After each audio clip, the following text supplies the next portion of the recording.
Olá a todos, sejam muito bem-vindos a mais um curso, a mais um mini curso de exercícios que é produto de uma parceria já bastante profícua entre o pessoal do quarto secretariado e o espaço Zeitgeist. Dessa feita, a gente vai trabalhar especificamente a Guerra Fria, né? Os complexos tempos da Guerra Fria, desse embate bilateral entre as duas grandes superpotências da segunda metade do século XX, os Estados Unidos e a União Soviética. O propósito desse curso é ir para além, como eu falava em off com o pessoal que está me acompanhando ao vivo, é ir para além, é claro, dessa visão mais clássica da Guerra Fria. Eu quero olhar também para a segunda metade do século XX com uma lente mais ampla, observando, por exemplo, o processo de colonização, a constituição de um movimento de países não alinhados, né? Esse movimento de reação mais pontual e objetiva a esse embate ideológico que a gente observa após a Segunda Guerra Mundial, olhar para o terceiro mundo, olhar para conflitos pontuais que a gente pode observar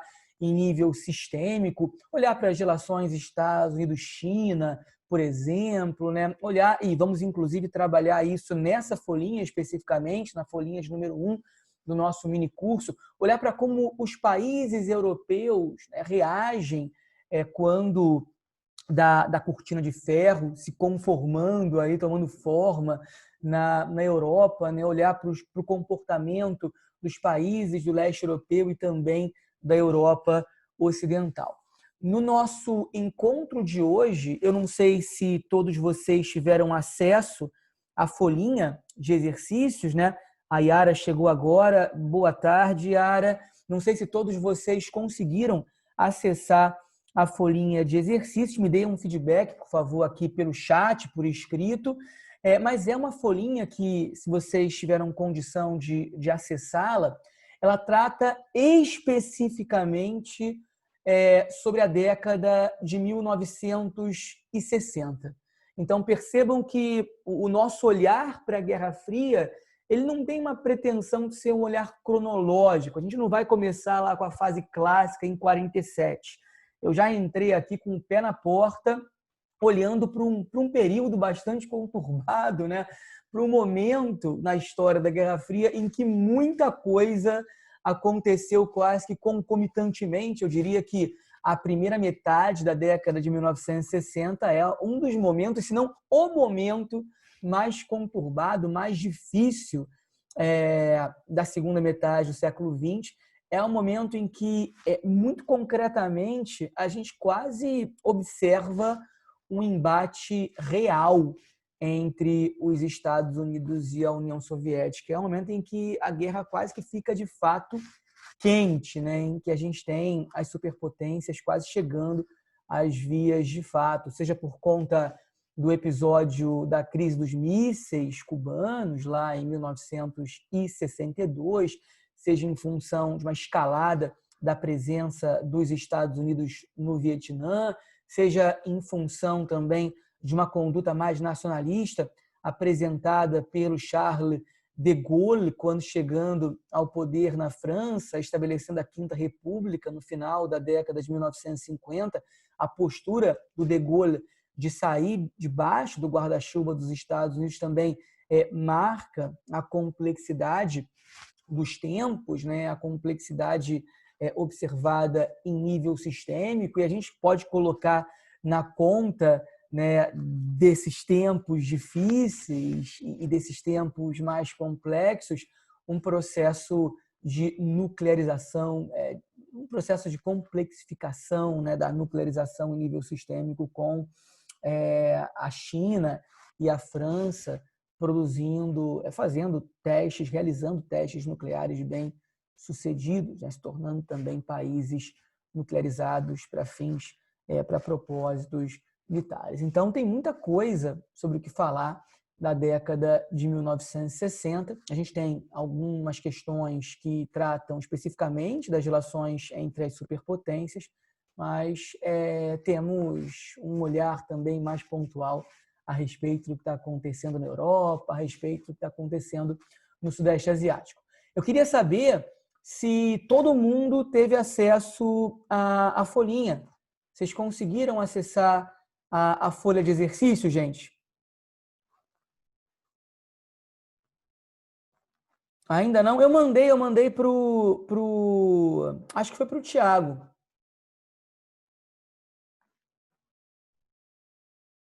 Ninguém conseguiu acessar?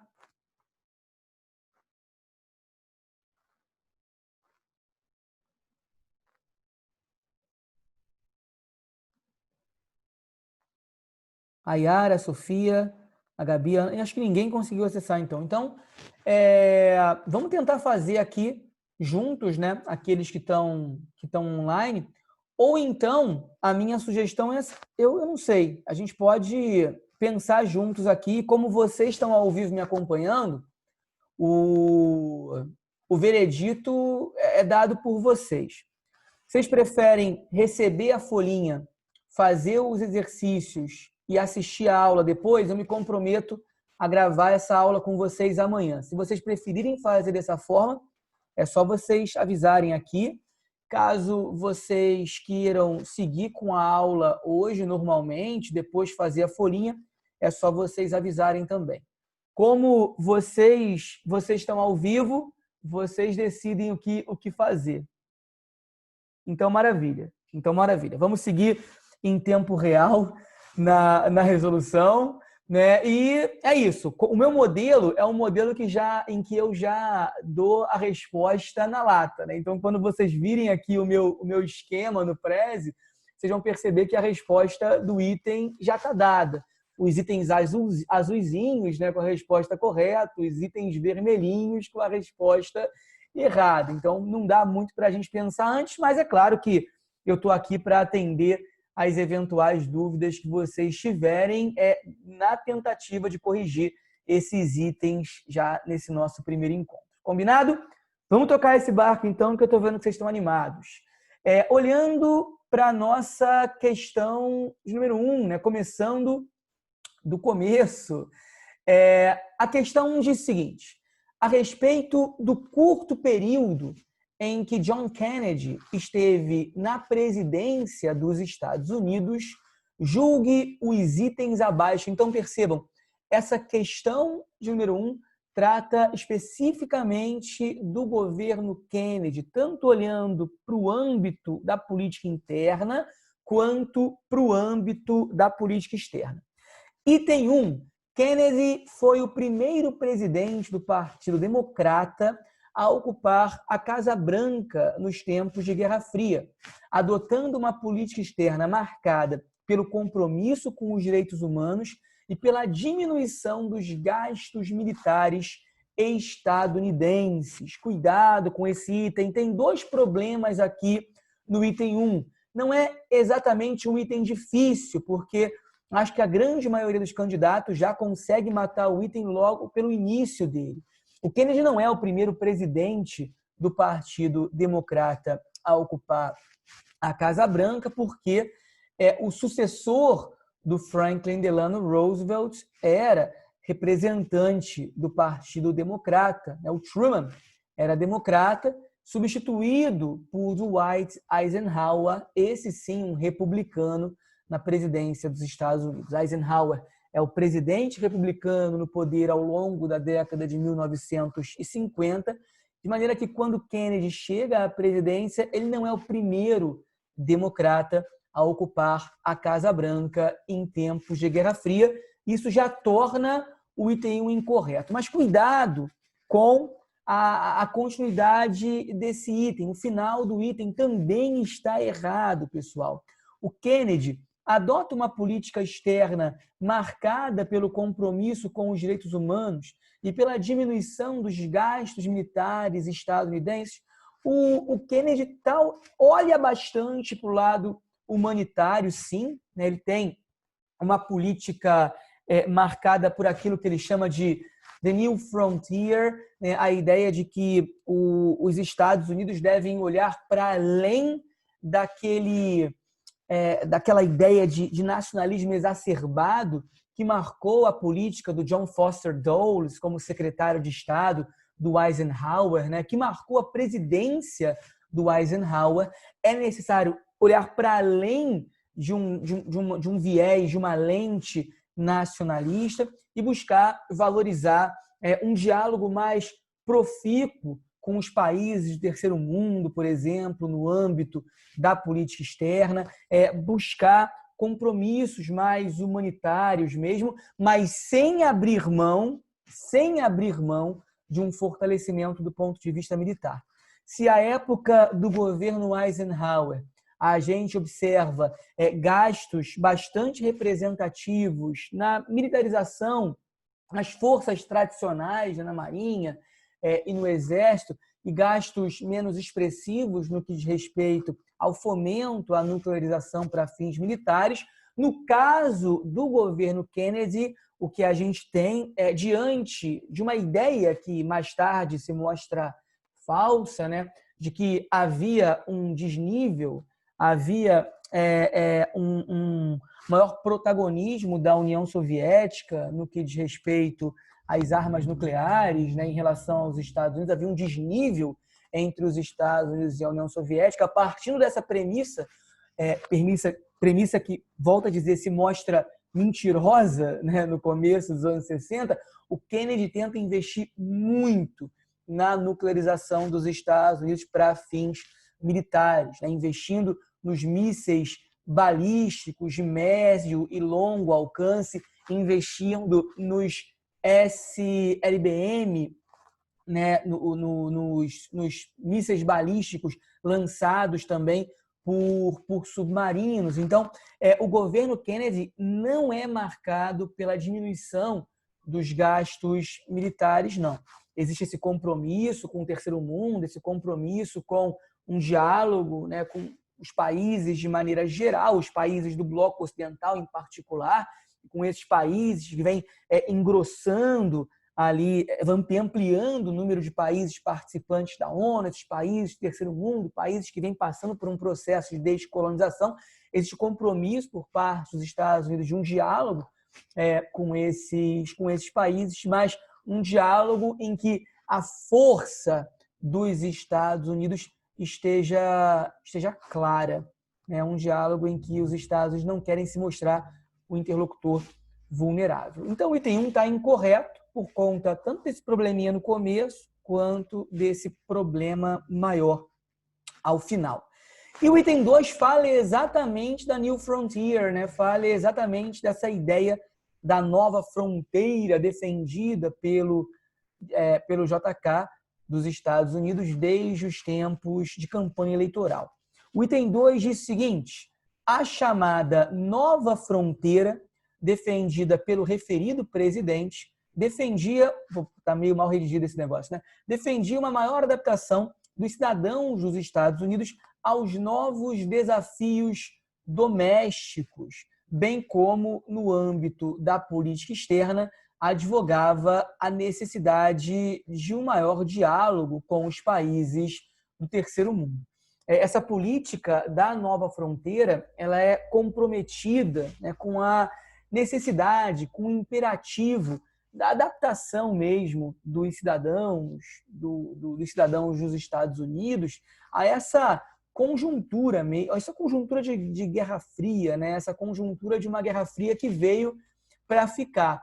Se, num primeiro momento, entre 1947 e 1955, a gente tem uma fase de institucionalização desse conflito entre Estados Unidos e União Soviética, né, com a constituição de algumas instituições que marcam esse embate do ponto de vista ideológico e a promoção de uma certa contenção por parte da Casa Branca a um eventual avanço da União Soviética. A partir do ano de 1955, né, em função do impacto lá da Conferência Afroasiática em Bandung, em função, já em meados dos anos 50, de um primeiro encontro em Genebra entre Estados Unidos e União Soviética, né, para pensar o futuro dessa relação bilateral, a gente já começa a entrar na fase da coexistência pacífica. Uma fase que marca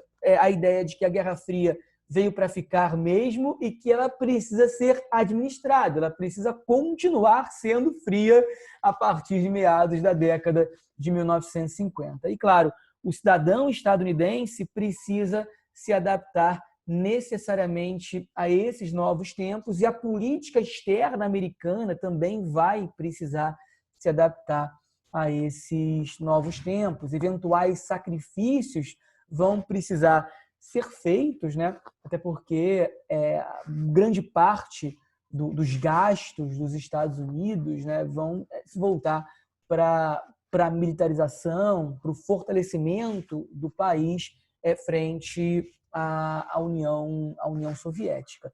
Então, a chamada nova fronteira defendida pelo referido presidente defendia uma maior adaptação dos cidadãos dos Estados Unidos aos novos desafios domésticos, bem como no âmbito da política externa advogava a necessidade de um maior diálogo com os países do terceiro mundo. Essa está certinha, esse item está correto e advoga a necessidade de um maior diálogo, mas um diálogo em que a força, torno a dizer, a força dos Estados Unidos esteja clara em relação aos seus interlocutores. É muito difícil a gente fazer uma periodização da Guerra Fria, né? Mas se eu puder dar a minha contribuição e arriscar algo nesse sentido, eu diria que de 1947 até 1955 a gente tem a chamada fase clássica, de 1955 até 1968, 69, né?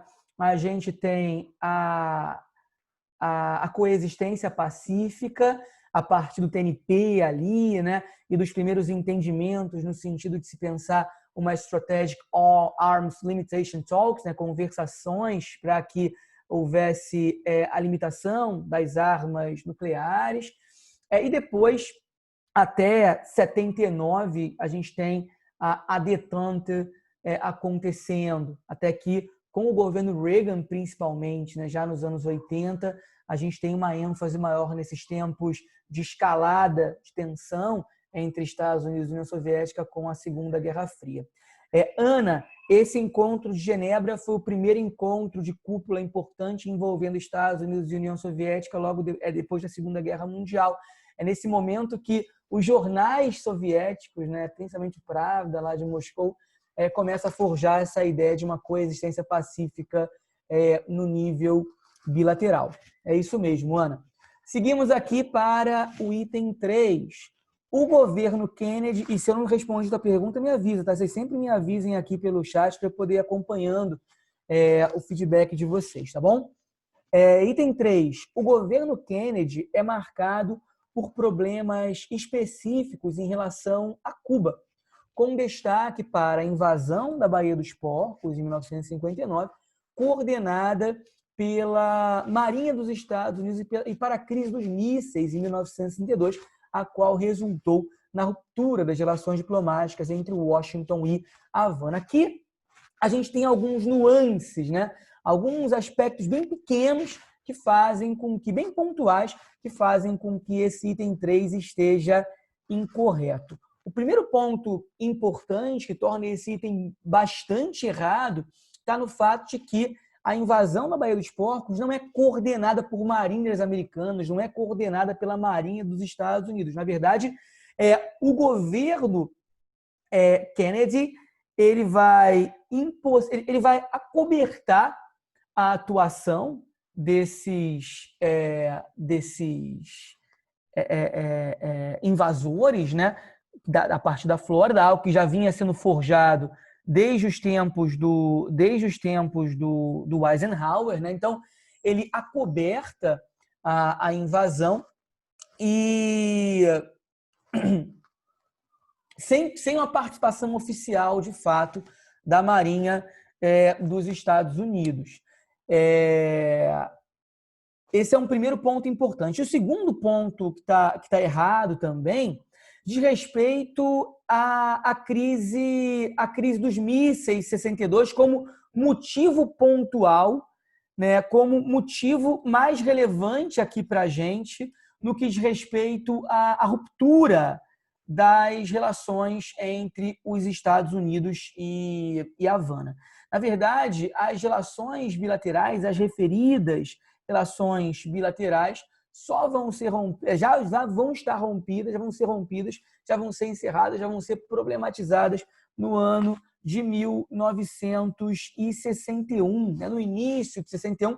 E tem aqui um probleminha também de redação, né? Porque a invasão da Baía dos Porcos nem é de 59, ela é de 61. A Revolução Cubana é de 1959. Então, isso já faria com que o item 3 estivesse errado.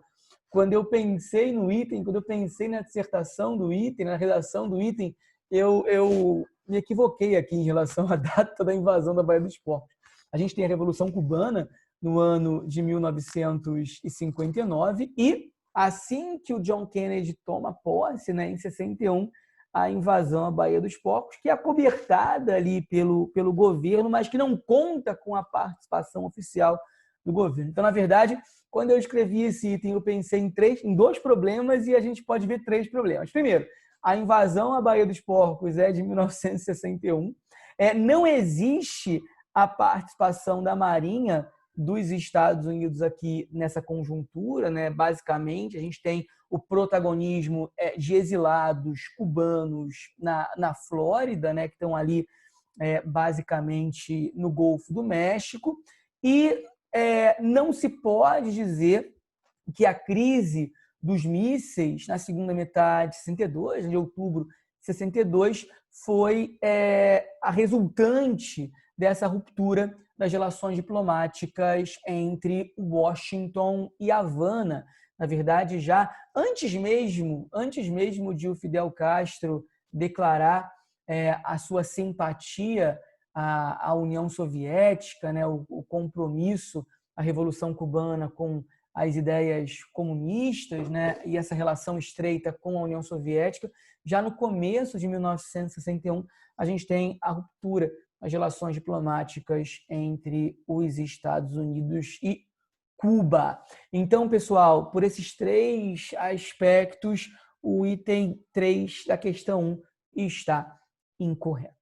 Vamos lá para o item 4. No início dos anos 60, em função da intensificação das tensões no Vietnã e da perda da influência dos Estados Unidos no Sudeste Asiático, foi criada a CIA, a agência que, através de ações sigilosas, buscava combater governos contrários ao Washington. A Agência de Inteligência dos Estados Unidos, a CIA, foi criada de fato no início dos anos 60? Não.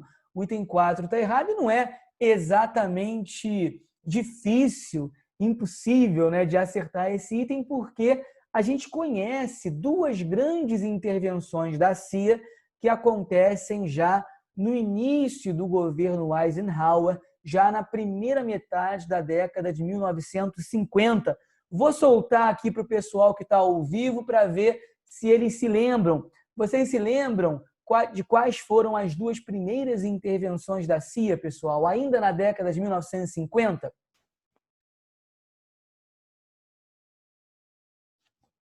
Quem se lembra aí?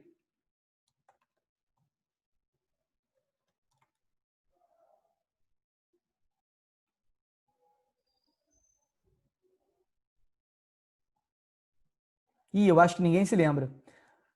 Então, vocês devem ter achado esse item difícil. Na verdade, a CIA ela é criada na virada de 52 para 53, como desdobramento mesmo, né, de uma tentativa de estabelecer uma agência de inteligência que vem desde o pós-Segunda Guerra, desde mais ou menos o ano de 1947. Mas a primeira intervenção da CIA acontece no Irã, no ano de 1953, se não me engano, com a Operação Pontapé, cujo propósito era retirar o Mossadegh do poder, o Mossadegh que vinha com uma política de nacionalização do petróleo iraniano, batendo de frente com os interesses históricos da Inglaterra naquele país. e o Mossadegh é de fato alijado do poder a partir da Operação Pontapé, e como resultado, as grandes companhias de petróleo a nível mundial vão explorar o petróleo iraniano. É a Operação Pontapé no Irã, no ano de 1953. E, num segundo momento, em 54, se eu não me engano, também a gente tem uma operação na Guatemala contra o governo do Jacobo Arbenz. Então, no começo dos anos 50, já temos as primeiras operações da CIA acontecendo.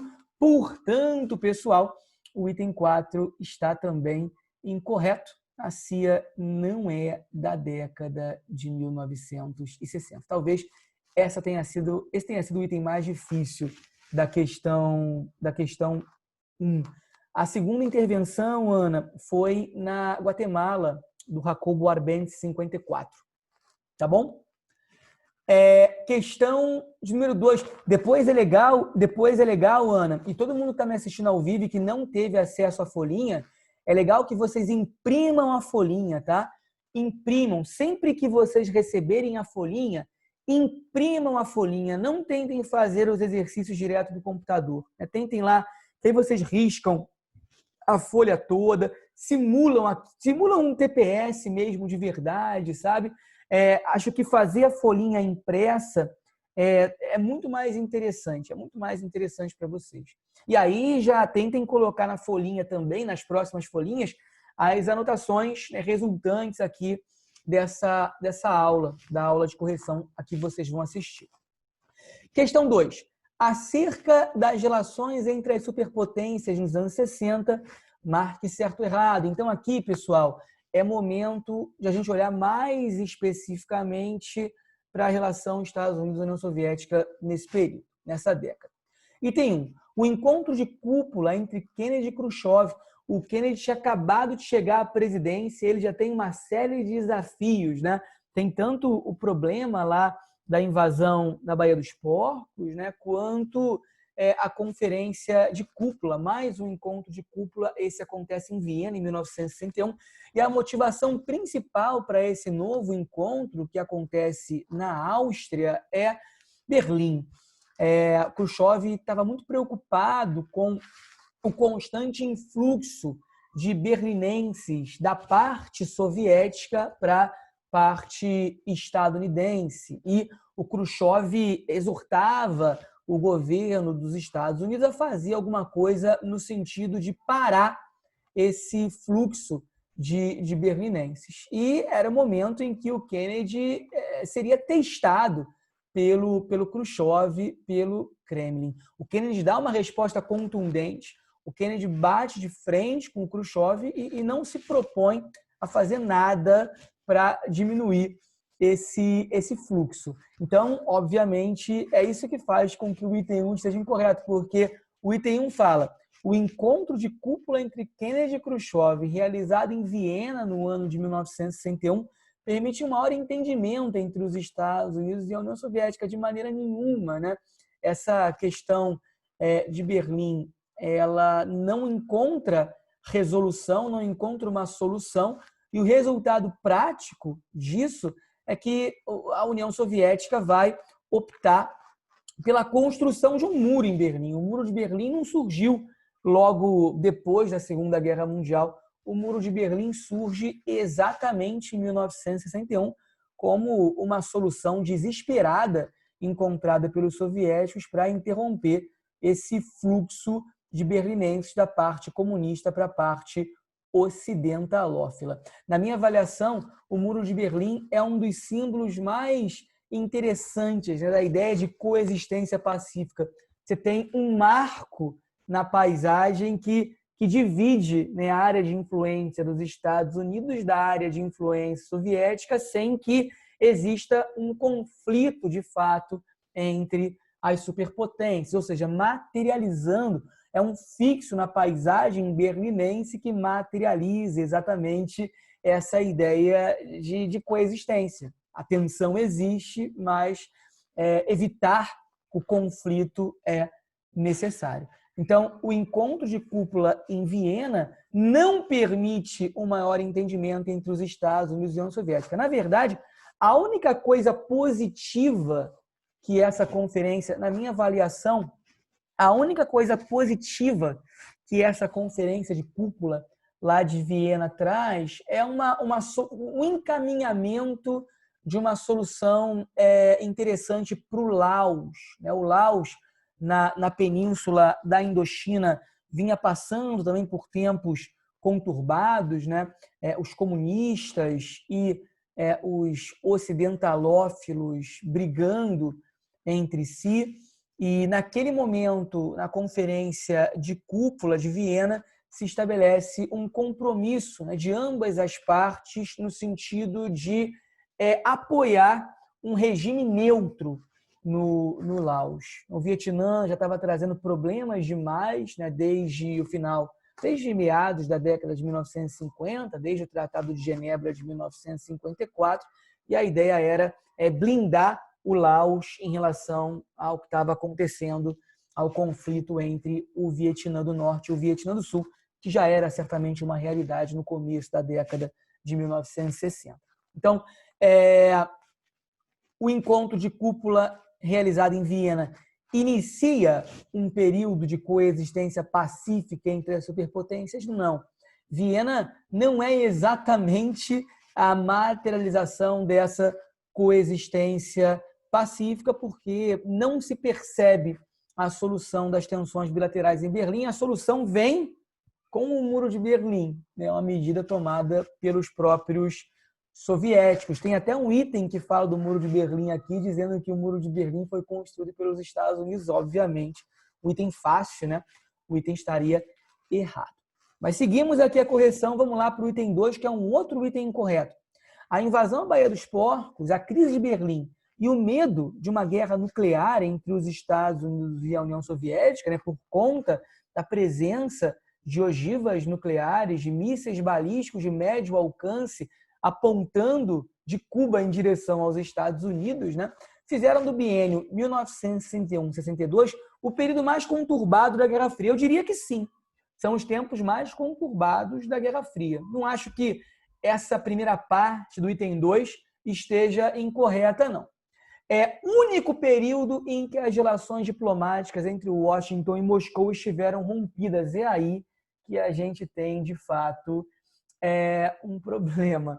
As relações entre Estados Unidos e União Soviética jamais serão rompidas nesse período de Guerra Fria, né, ao longo de toda a segunda metade do século XX. Muito pelo contrário, logo depois da crise dos mísseis, a crise dos mísseis deixou um legado complicado, né, porque basicamente a comunicação era feita via telegrama. Então, imaginem o desespero, o silêncio, né, entre a partida de um telegrama e a chegada de uma resposta. Havia muita tensão nessa troca de mensagens, porque um eventual silêncio mais prolongado poderia significar a preparação para uma guerra lá do outro lado. Então, logo depois da crise dos mísseis, uma vez que as superpotências respiram aliviadas, né, depois da resolução da crise, tem-se o estabelecimento de uma hotline, de um telefone vermelho, que é tão explorado no cinema, né, e nos desenhos animados. Eu me lembro das Meninas Superpoderosas, tinha lá o telefonezinho na prefeitura, que era sempre consultado, né? O Batman também, o prefeito lá de Gotham City e tal. Essa ideia de uma hotline, de uma linha direta ligando a Casa Branca ao Kremlin. Então, pelo contrário, uma vez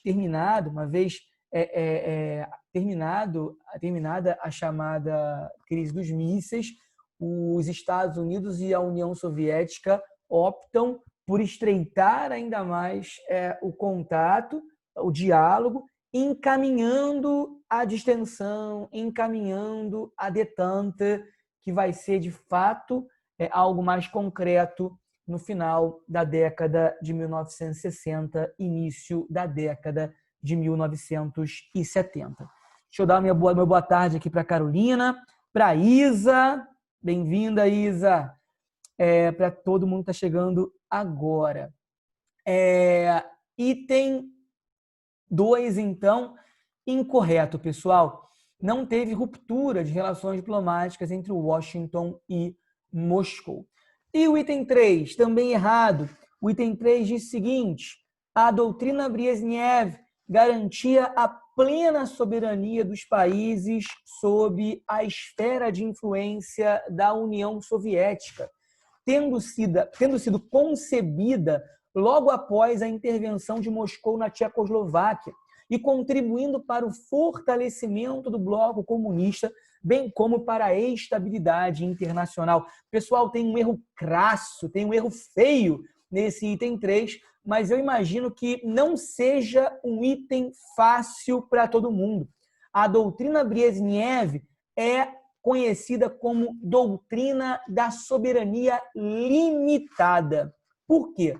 Se o Khrushchev, quando chega ao poder na União Soviética, adota uma política externa de desestalinização e uma política externa que, grosso modo, insinua a possibilidade de que os países sob a influência soviética caminhem em algum grau com as suas próprias pernas, o que se revela mentiroso, porque logo depois tem a intervenção na Hungria em 56, né? Se o Khrushchev insinua isso, a possibilidade da relativização, né, daquela lógica monolítica, daquela influência total da União Soviética sobre os países, sob sua influência, no caso do Brezhnev, o que se observa é o contrário. O Brezhnev marca esse controle maior da União Soviética sobre os países que estão sob esfera de influência de Moscou. A doutrina Brezhnev, Gabs, é a doutrina da soberania limitada e não de uma soberania ilimitada. Por quê? Se os países sob a influência da União Soviética começarem a caminhar com as suas próprias pernas, né, buscando eventualmente uma aproximação da China, é importante observar que esses são tempos em que Moscou e Pequim começam a se distanciar. A década de 60 são tempos em que Moscou e Pequim começam a se distanciar de maneira mais clara. Então, na Europa, por exemplo, a Albânia e a própria Romênia começam a flertar mais claramente com a China em detrimento de Moscou. Então, Moscou também reage nesse sentido. Olha, os países que estão sob influência comunista da União Soviética não podem caminhar com as suas próprias pernas. E é a doutrina da soberania limitada que motiva, de fato, essa intervenção na Tchecoslováquia. Combinado? Item 3, então, está bem errado. O item 3 está incorreto. Item 4. Assinado em 1968, o Tratado de Não Proliferação Nuclear, que foi contando, né, ao longo do tempo, com novas adesões, inclusive com a adesão do Brasil bem mais tarde, já na década de 1990. Assinado em 1968, o Tratado de Não Proliferação Nuclear, embora não tenha obtido consenso em nível sistêmico, foi um passo importante na distensão entre Estados Unidos e União Soviética. Por que não existe consenso? Porque países como o Brasil, por exemplo, à época, falavam que o TNP promovia uma espécie de congelamento de poder, né? Marcando, consagrando as potências nucleares e impedindo que os outros países buscassem alguma paridade nesse sentido. Então, muitos países vão bater de frente, vão discordar e não serão signatários, no primeiro momento, do Tratado de Não Proliferação Nuclear. Mas o mais importante é que Estados Unidos e União Soviética estão ali na dianteira desse processo e, mais tarde, ato contínuo a isso, a gente tem negociações importantes também no que diz respeito à limitação, conversações para a limitação das armas nucleares, o SALT I e o SALT II, que marcam aí esse esforço dialógico do final dos anos 60 e início dos anos 70. O item 4, então, está correto, pessoal. Seguimos para a nossa questão de número 3. sobre os conflitos político-ideológicos na Indochina e seus desdobramentos em tempos de Guerra Fria. Aprecie as assertivas a seguir. Eu só fiquei um pouco chateado com o fato de vocês não terem tido acesso à folhinha antes, porque se vocês tivessem visto antes, vocês estariam mais preparados para a aula, né? Então, eventualmente, as dúvidas vocês poderiam ter sanado antes, a gente podia ter mais diálogo aqui durante a aula, mas tudo bem. Qualquer problema, eu estou aqui para ajudá-los. Vamos lá. Esse item, essa questão, ela fala especificamente de um ponto, de uma questão importantíssima, né, desses tempos de Guerra Fria. Ela trata especificamente do que está acontecendo na Indochina. A Indochina, colônia francesa, desde, grosso modo, o fim da Guerra dos Sete Anos, lá no século XVIII, a gente tem uma presença tradicional dos franceses na região, os franceses que perdem essa posição na Indochina a partir dos anos 50, né, e consolidam essa perda com a Conferência de Genebra em 1954. A Conferência de Genebra, que é responsável pela independência formal dos países da região. E a gente tem dois itens, né? A gente tem dois itens destacados, dois itens que tratam especificamente da Conferência de Genebra. O item 1 diz o seguinte: a Conferência de Genebra foi essencial aos movimentos anticoloniais na Ásia, com os países recém-independentes do continente desempenhando um papel importante na formação dos Estados Nacionais da Indochina. Pessoal, a Conferência de Genebra é uma das razões pelas quais a gente tem a convocação da Conferência Afroasiática de Bandung. Por outro lado, a gente tem também a tentativa, né, dos Estados Unidos, junto a outros países, de coordenar uma aliança militar ali no Sudeste Asiático, que marcaria uma maior ingerência dos grandes países ocidentais na região. Então, esses esforços observados na década de 50, com a cortina de bambu baixando lá no Sudeste Asiático, junto ao impacto da própria Conferência de Genebra, são justificativas pertinentes, pontuais, para que houvesse a Conferência de Bandung, a Conferência Afroasiática. Os países asiáticos que vêm se formando desde o pós-Segunda Guerra Mundial estão preocupados com essa ingerência dos Estados Unidos, da União Soviética, ingerência das potências na região de maneira geral. Isso fica claro porque, com a Conferência de Genebra, basicamente, as antigas potências coloniais, mas os Estados Unidos em particular, e a União Soviética também, né, estão decidindo o futuro da Indochina, sem que os países do Sudeste Asiático, os países da Ásia, pudessem participar da referida conferência. Então, a Conferência de Genebra, ela não permite, como o item pressupõe, ela não permite que os países recém-independentes do continente desempenhem um papel importante na formação dos Estados Nacionais da Indochina. Tá? Tem uma pergunta aqui do Zardo. Professor, em relação à distensão, o TNP não foi justamente um período de aproximação? É isso, Zardo. É por isso que eu disse o seguinte.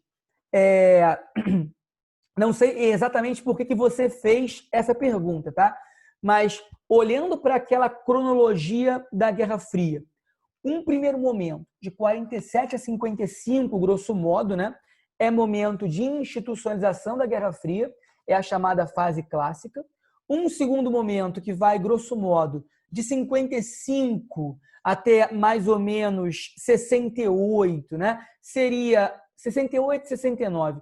É um momento de coexistência pacífica, no âmago, no âmbito dessa coexistência pacífica, vale mencionar, a gente já tem um movimento importante dentro da Europa, no sentido de buscar distensão, né, a partir da ação da Alemanha Ocidental, por exemplo, quando um Konrad Adenauer deixa a chancelaria da RFA e vai ser substituído por um Erhard, e depois o Willy Brandt, mais tarde, vai buscar uma aproximação mais contundente com os países do leste europeu, e da mesma forma como quando de Gaulle, na década de 1960, já busca, de alguma maneira, também presente na Bulgária, presente em outros países do leste europeu, já busca um diálogo com o bloco comunista ainda nos anos 60, a Europa já encaminha uma distensão. A Europa já encaminha uma distensão, mas a detente entre Estados Unidos e União Soviética, essa, eu diria, pode ser observada de maneira mais clara nesses esforços pontuais pela limitação de armas nucleares e pela não proliferação a partir do ano de 1968 e também a partir da Conferência de Helsinki, a Conferência da Segurança e Cooperação Europeia da década de 1970. Deixa eu ver aqui a questão anterior para eu dar uma olhada na sua pergunta. Essa aqui, né? 68. Assinado em 68, tratados de não proliferação nuclear, embora não tenha obtido consenso em nível sistêmico, foi um passo importante na distensão entre Estados Unidos e União Soviética. É isso. O TNP foi período de maior diálogo, né? De maior distensão no que diz respeito às relações bilaterais. Então, não é tensão, mas é distensão. Por isso, o item 4 tá correto. Não sei se tem alguma dúvida em relação ao item 4, Zardo, mas aí fala para mim que eu vejo se eu consigo te ajudar. Tá? Não sei se eu respondi tua pergunta. Em relação aqui, voltando, né, para Genebra, a Conferência de Genebra, no item 1, ela não garante, né, esse protagonismo dos países recém-independentizados, razão pela qual a Conferência de Genebra aí o item 1 está incorreto. E o item 2? O item 2 também trata da Conferência de Genebra e trata de algo que eu falava para vocês, né, a respeito de que eu falava para vocês um pouquinho antes. Logo após a Conferência de Genebra, em 1954, isso, Zardo, não confunde distensão com tensão, né? Distensão é detente, detente é distensão, tá? Logo após a Conferência de Genebra, os países da Indochina engrossaram a defesa da descolonização, que é o grande mote, né, da Conferência de Bandung. Participando da Conferência Afroasiática, realizada em Bandung, na Indonésia, em 55. É isso, gente. O Laos, o Camboja, o Vietnã do Norte, o Vietnã do Sul, esses 4 países e outros 25 países participam da Conferência de Bandung no ano de 1955. É uma conferência que quer endossar o processo de descolonização em curso, já em nível avançado no continente asiático e ainda incipiente no continente africano. Item 2, correto, pessoal. E o item 3, no início dos anos 60, o conflito observado entre o Vietnã do Norte e o Vietnã do Sul transborda para o Laos. A gente já falou sobre o Laos, né? A gente já falou sobre o Laos no começo da aula de hoje. Esse é o tipo de questão que geralmente vai para a cota da banca, né? Porque pouca gente sabe a respeito do que está acontecendo no Laos nesse momento, né? Mas é importante frisar que nos anos 50, o Pathet Lao, que é o Partido Comunista ali do Laos, tentou chegar ao poder, não é bem sucedido. A partir daquela conferência de cúpula de Viena, estabelece-se ali, né, que um príncipe no Laos vai estabelecer no poder consubstanciando um governo neutro na região na década de 1960 e é apenas na década de 70, né, já em um contexto de dessovietização, de vietnamização do conflito, né, no momento em que o Vietnã do Norte tem mais força para se impor na Indochina, que o Pathet Lao vai, de fato, chegar ao poder no Laos. Então, esse item 3 talvez tenha sido o item mais difícil da nossa folhinha. No início dos anos 60, o conflito observado entre o Vietnã do Norte e o Vietnã do Sul transborda para o Laos com a chegada do Pathet Lao ao poder, organização comunista que apoiava as ações do Ho Chi Minh. De fato, Pathet Lao apoiava o Vietnã do Norte, mas nos anos 60, e a gente já falou sobre isso, né, quando discutindo a Conferência de Cúpula de Viena, quem conhece a Conferência de Cúpula de Viena vai responder corretamente esse item, né? Não precisa necessariamente saber de tudo o que está acontecendo no Laos, mas precisa saber que a época, em 61, no encontro em Viena, Estados Unidos e União Soviética chegam a um acordo no sentido de estabelecer um governo neutro no Laos no começo dos anos 60. Ok? Item 3, então, incorreto. E o item 4, mais tranquilo, né? A teoria do efeito dominó. O Kennedy acreditava nisso também e, por isso, mantinha olhos atentos em relação ao que estava acontecendo no Vietnã. Mas é apenas no governo Lyndon Johnson que a gente tem uma participação mais efetiva dos Estados Unidos na guerra, né? Até que Nixon, mais tarde, nos anos 70, vai promover a vietnamização do conflito. A personagem central daquela série do Amazon Prime que eu adoro, a This Is Us, luta na fase final da Guerra do Vietnã, né, quando as tropas americanas estavam quase deixando a Indochina. O item 4, então, diz o seguinte: a crença na teoria do efeito dominó levou o presidente Lyndon Johnson a ampliar significativamente a participação dos Estados Unidos na Guerra do Vietnã. Tá certo. A Ana está me perguntando aqui, professor, houve essa influência em 60 do Vietnã no Camboja, certo? Ou foi depois? Ana, é um ponto muito importante, assim, do ponto de vista prático. Como é que você entende o que está acontecendo na Indochina? Num primeiro momento, o Vietnã é o que está explodindo, né? E existe uma tentativa de blindar o restante, né? O Laos e o Camboja. Dentre os países que se independentizam na década de 50, com a Conferência de Genebra, Camboja era o país mais próspero ali, o país mais desenvolvido, né? Mas, posteriormente, principalmente quando os Estados Unidos deixam a região, aí a gente está falando da década de 70, é que o Laos e o Camboja começam a passar por seus conflitos mais pontuais. E aí a China começa, inclusive, a interferir de maneira mais sistemática na região. Tá bom, Ana? Então, eu posso até depois trazer uma questão olhando para a presença chinesa na Indochina nos anos 70, nos anos 80, porque isso já caiu no concurso também. Isso é bem pesado, é bem difícil. Acho que vale a pena a gente olhar para a Indochina a partir desses tempos de intervenção mais sistemática da China, mas numa visão horizontal, você consegue entender mais ou menos o que está acontecendo, né, a partir dessa noção, né, do impacto da presença dos Estados Unidos na região, presença essa que vai arrefecendo da virada dos anos 60 para os anos 70. Combinado?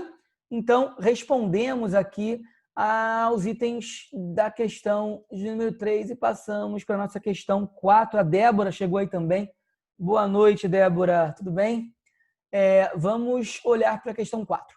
A respeito das relações entre os Estados Unidos e a União Soviética após a crise dos mísseis cubana. Então, vamos olhar justamente para esse momento em que Estados Unidos e União Soviética se esforçam no sentido de apagar o incêndio, né? Arrefecer uma tensão que tinha chegado ao mais alto grau, ao seu pináculo, em outubro de 1962. Então, a respeito dessas relações Estados Unidos e União Soviética, marque certo ou errado. Item 1.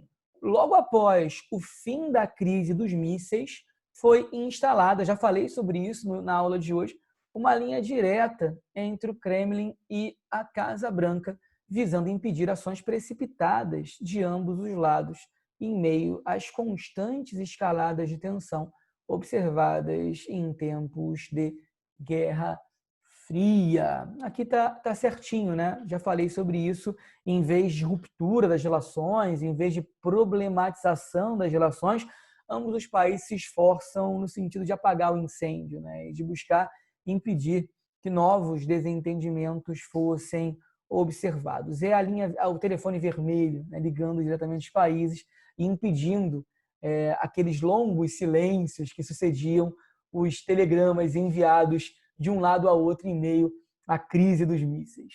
Item 2. A perspectiva de um conflito nuclear contribuiu para que, em 1963, Estados Unidos, União Soviética e França iniciassem conversações com o objetivo de banir testes nucleares atmosféricos submarinos. Pessoal, sim, nos anos 60, a gente tem o banimento de testes nucleares no ar e no fundo e no mar de maneira geral, né? Depois isso vai evoluindo. Nos anos 70, se eu não me engano, tem o banimento de testes nucleares no fundo do mar, né? No subterrâneo do mar, especificamente, pontualmente falando. E depois, nos anos 90, a gente tem o banimento de qualquer tipo de teste nuclear, se eu não me engano, no ano de 1996. Eu não estou muito certo disso, porque, como professor de história, né, a minha cronologia vai só até o fim da Guerra Fria, mas eu acho que é na segunda metade da década de 1990. Então, o que está errado aqui? O que está errado é que na França, nesse momento, a gente tem um líder nacionalista que quer tudo menos banir teste nuclear. O cara já tinha testado a bomba nuclear francesa em 60 e vinha promovendo a nuclearização francesa. A França não participa dessas conversações iniciais que envolvem, num primeiro momento, no que concerne ao banimento de testes nucleares atmosféricos submarinos, a Grã-Bretanha, a União Soviética e os Estados Unidos. Lembrem-se sempre, De Gaulle e a Quinta República Francesa, ele está de fora dessas negociações. O objetivo maior do De Gaulle é marcar a posição, o protagonismo francês na Europa e, da mesma forma, sair debaixo do guarda-chuva nuclear dos Estados Unidos. Item 2, então, incorreto. Item 3, a maior complexidade observada em nível sistêmico nos anos 60 provocou uma mudança na estratégia nuclear do Ocidente, a qual, em vez de defender a chamada Massive Retaliation a qualquer ataque nuclear, que era muito aquela lógica, né, do governo Eisenhower, se tiver ameaça nuclear, a gente manda bomba mesmo, e essa tensão muito grande. Quando a gente tem outros países participando desse condomínio, né, de potências nucleares, essa lógica da retaliação massiva é substituída pela flexible response, né, a resposta flexível às ameaças dessa natureza. O que significa dizer isso? Significa que, ao longo dos anos 60, diante de uma perspectiva de ameaça nuclear lá na OTAN, por exemplo, a OTAN promete que vai resolver o problema mobilizando as forças tradicionais. O que deixa o De Gaulle desesperado, né? O que deixa o De Gaulle desesperado, porque, obviamente, os Estados Unidos estão bem longe da Europa. Então, uma ameaça no ataque nuclear ao continente europeu não é uma ameaça concreta aos Estados Unidos. Tá? Essa é mais uma razão, isso é mais um motivo que faz com que o De Gaulle tente sair desesperadamente dessa dependência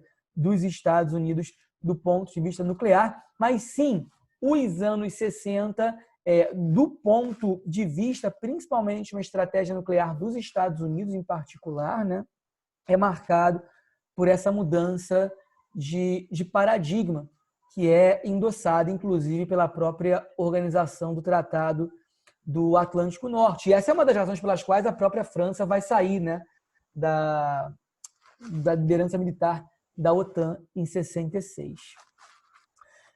Item 4, pessoal. Item 4 é a proliferação nuclear decorrente dos testes bem-sucedidos feitos pela França e pela China na primeira metade dos anos 60 motivou a detente entre as superpotências. Perfeito, certinho.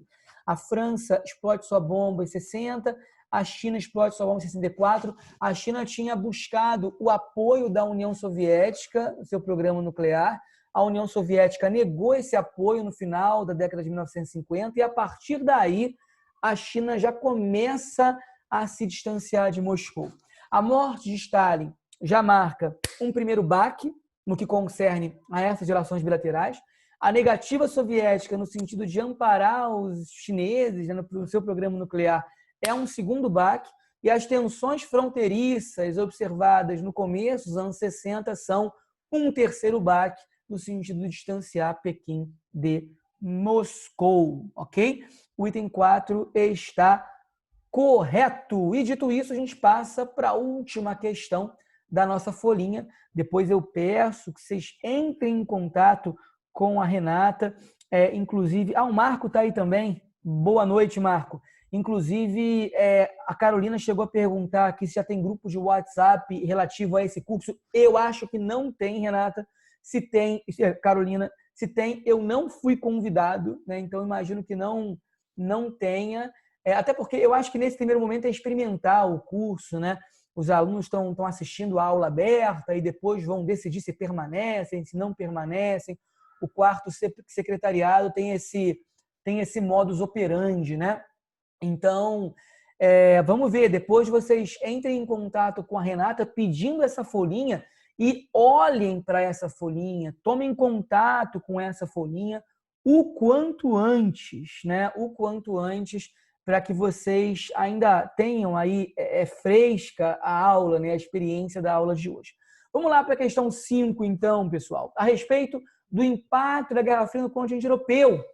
Eu falava aqui, né, que na Europa, por exemplo, já nos anos 60, a gente começa a falar de uma distensão, de uma detente que só começa a ser observada em nível sistêmico, envolvendo as superpotências, na virada dos anos 60 para os anos 70. Então, a respeito do impacto da Guerra Fria no continente europeu ao longo dos anos 60, marque certo ou errado. Item 1. A pressão dos Estados Unidos sobre a França pela independência da Argélia, né? Existe um movimento de independência argelino já de longa data, né? Se a gente pensar na Conferência de Bruxelas, em 1927, no período entre guerras, né? A gente já tem a Estrela Negra Argelina lutando como organização, lutando pela independência da Argélia, participando de uma liga anti-imperialista que é criada na década de 1930. Eu, inclusive, só uma coisa em off aqui, eu estou trabalhando agora num curso lá para o Zeitgeist, um curso temático, especificamente sobre o movimento dos não alinhados. E eu vou falar desde a Conferência de Bruxelas de 27, passando por Belgrado, né, até os últimos movimentos, aí, as últimas conferências envolvendo o movimento dos países não alinhados. Então, é legal observar essa trajetória também, né? Porque é o tipo de tema que, quando cai na prova, cai pouco, mas quando cai, derruba todo mundo. Derruba 95% dos alunos, né? Então, num concurso cada vez mais concorrido, é legal que a gente tenha acesso a cursos temáticos com essas características. Então, o item 1 fala o seguinte: a pressão dos Estados Unidos sobre a França pela independência da Argélia, né? Uma pressão que a gente começa a perceber mais claramente ali na virada dos anos 50 para os anos 60, problematizou as referidas relações bilaterais. Sim, é uma das causas para a problematização dessas relações e é uma das causas para a ascensão da Quinta República Francesa sob a batuta do general de Gaulle, né, do nacionalista general de Gaulle, contribuindo para a ascensão de forças nacionalistas que levaram à saída do país do comando da OTAN, comando militar da OTAN, que vai ser transferido para a Bélgica, né, a partir de 1966. Item 1, então, está correto. Item 2. Em 1966, a doutrina Hallstein, né? Que diacho é isso? O item 2 não é um item fácil, não. Em 1966, a doutrina Hallstein abre caminho para o reconhecimento das duas Alemanhas, permitindo à RFA, sob o comando de Willy Brandt, um adensamento das relações com a RDA e com o leste europeu de maneira geral. Bom, o Willy Brandt é, de fato, o chanceler da RFA, responsável por essa detente com a Alemanha Oriental e com o leste europeu. Na verdade, é um movimento que já começa a acontecer a partir da saída do Konrad Adenauer da chancelaria em 63, se eu não me engano, né? Então, o Erhard, que o substitui, já começa esse movimento, né, de distensão com a Alemanha oriental, com a RDA, mas a doutrina Hallstein não tem nada a ver com isso. A doutrina Hallstein é produto da chancelaria do Konrad Adenauer, que estabelece justamente que só existe uma Alemanha e que, nesse sentido, a RFA não deveria ter relação alguma com a República Democrática Alemã. A doutrina Hallstein começa a ser contestada e superada a partir do momento em que o Adenauer deixa a condição de primeiro-ministro da RFA. Ok? Item 3. Sob o governo de Nicolae Ceausescu, a Romênia vai de encontro à influência da União Soviética sobre o leste europeu, recusando-se a juntar-se ao Pacto de Varsóvia na invasão à Iugoslávia em 68 e buscando um maior entendimento com a China em meio ao distanciamento de Beijing em relação a Moscou. Falamos sobre isso também já no começo da aula, né? Em que medida nessa conjuntura, em que medida olhando para a década de 60, momento de separação, momento de distanciamento de Moscou em relação a Pequim, em que medida a gente observa já alguns países da Europa, a Albânia e a Romênia em particular, marcando um posicionamento mais distante em relação a Moscou, em relação à União Soviética. No caso da Romênia, isso fica muito claro, né, em que medida a ditadura do Ceausescu é uma ditadura mais fechada, mais introvertida e mais distante dos pressupostos ditados pelo Kremlin na década de 1960. Item 3, então, está correto. E, por fim, o item 4 diz o seguinte: um símbolo importante da coexistência pacífica entre as superpotências na Europa foi a construção do Muro de Berlim pelos Estados Unidos no início dos anos 60, com o objetivo de impedir o fluxo de habitantes da Berlim comunista para a Berlim Ocidental e, assim, evitar conflitos com a União Soviética. Falamos sobre isso também já no nosso encontro de hoje, né? A Conferência de Cúpula de Viena, convocada em 61, tinha como objetivo exatamente impedir que esse fluxo acontecesse. Como não houve entendimento entre Kennedy e Khrushchev, o resultado prático disso foi o fomento por parte da União Soviética à construção do Muro de Berlim, não por parte dos Estados Unidos. Foi iniciativa soviética e não iniciativa estadunidense a construção do Muro de Berlim no ano de 1961 e, portanto, o item 4 está incorreto também. Pessoal, esse era o meu recado para vocês no nosso encontro de hoje. Eu espero que tenha sido proveitoso, espero que vocês tenham conseguido aproveitar. Fica o convite para que vocês continuem comigo ao longo das próximas 3 aulas, né?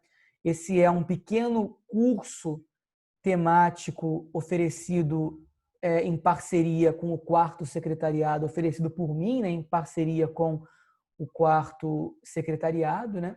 Então, fica o convite para que vocês acompanhem as próximas aulas e os meus alunos também do Espaço Zeitgeist vão ter, naturalmente, através da nossa plataforma do ZG+, acesso a essa folhinha de número 40. Combinado, pessoal? Já estou recebendo aqui o feedback de vocês. Qualquer informação é com a Renata. A Renata resolve os problemas. E vamos criar esse grupo de WhatsApp, Carolina. Vamos falar com ela lá. Tá bom? A gente se vê, então, na semana que vem. Uma excelente semana para vocês. Uma ótima noite. e até a próxima, pessoal. Tchau, tchau. Valeu!